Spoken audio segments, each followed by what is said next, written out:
And a great track there called Clever Man by Chris Rainbow, who is sitting 3 feet in front of me now in the 10 Radio Studios this morning on the Thursday morning breakfast programme. Chris, that's a great track. I like that one. I mean, have you any particular thoughts towards it? Well, I think I like the track. That's why I wrote it. But, it's when you start putting pen to paper, you're never really sure how they're going to turn out. And if somebody says they like it as well, that's brilliant. It makes it worthwhile, Well, I've had plenty of time to listen through the CDs before we went on the programme, and I very deliberately chose the 3 that I did. Good. And I think they showed the variety of music within the Wild Bunch, because I think this is important. You're a very versatile lot.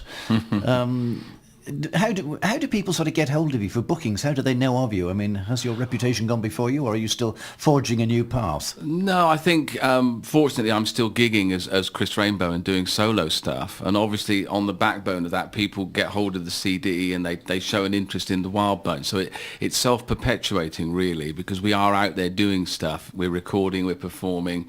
If we're not all together, we're all performing. So by being out there playing, you get the message over to people, So that's how it works. I can see that Jill to my left here is sort of bouncing up and down. I'm sure she wants to ask you a question, so I'm going to hand over to Jill. I'm really curious to know, when you actually write your songs, which comes first? Is it a dual thing, the music or the lyrics? No, How the do you go title about comes it? first. The title? Yeah, Uh-huh. I wake up in the morning and I really don't want to write a song because it's an awful lot of effort.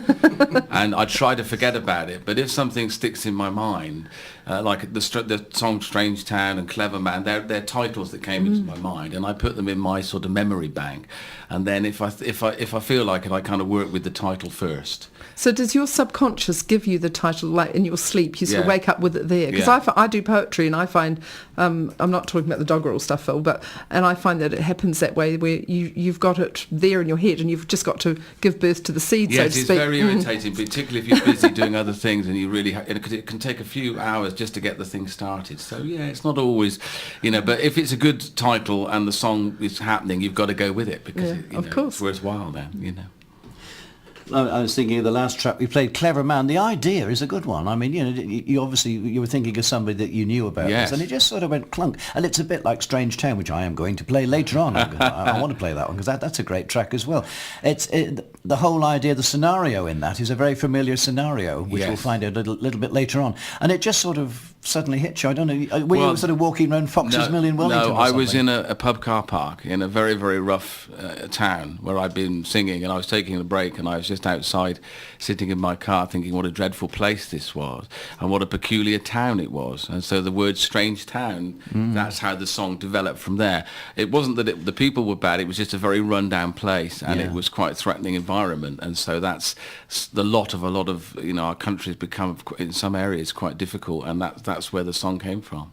It's interesting that you mention that. There is one town I can think of in particular where I have actually felt that I didn't want to be there. Yes. And this again was a town which it was a new town, oddly enough. It was up in Durham, and it had a lot of industry. Yes. And I think at the time I went there, the industry was beginning to tail off a little bit. It was Newton Aycliffe. I don't know if you know it. I haven't been there lately. It's got a modern walk-through town centre and all the rest of it. And we walked in the town centre, because we pulled off there for a coffee. And you walk in the town centre and half the shops are empty, one thing and another. There's no traffic because it's pedestrian. And it felt like something out of a Hollywood film that you didn't want to be in. Yeah. So I can quite see how that can suddenly strike you. That's how Strange Town came about. It's a sort of observation. Yes. It's definitely looking at life and observing it. That's what I'm doing. Any more songs on the stocks at the moment? Well, I've got the Christmas song I've just finished, which is I'm quite excited about. And obviously there's a half a dozen... It's bird flu, that's what it is. Sorry. There's half a dozen lyrical ideas I've got, but the last track is the Christmas one, and then I expect something will happen. Just when I least expect it, there'll be something that'll come about. There's always something around the corner, There is, isn't there? yes. I asked you before where you thought the group was going. Where would you like to be in 5 years' time? I'd like to have won the lottery or met a very rich widow. Either one will do. Well, so we'll see if we can arrange both. I think both would be great. Oh, wonderful. Chris, thank you very much for coming into Thanks the 10 very Radio much for studio. having me. And I think we've got to go out with that track, Strange Town, because it struck me again. The idea struck me exactly what you were talking about. In the same way it struck you, I played the CD and I thought, yeah, that's something that I can sort of link in with. Fantastic. So let's go out with Strange Town, and I wish you a safe journey back to Cleveland. Thanks ever so much for having me. All the best to you and your listeners. Thank you. You're most welcome.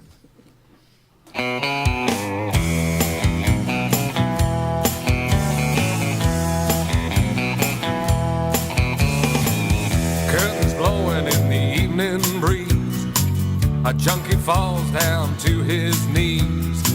It's just a creeping social disease that separates the flowers from the weeds.